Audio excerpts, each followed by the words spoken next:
जगण्याची आशा या मनाची भाषा तू न बोलता न ऐकता समजून घेना स्वप्नाचे रंग मी तुझ्यात दंग पुरे बाकी काय तुझ्या साथी संग सताना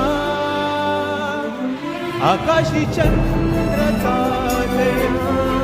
तोडून मी काढल्या मनाचा पाळणा करू बांधून घे जरा झुला डोळ्यात तूच साजणी सुखात स्वार्थ तुझ्या विना उरे नार्थ जीवना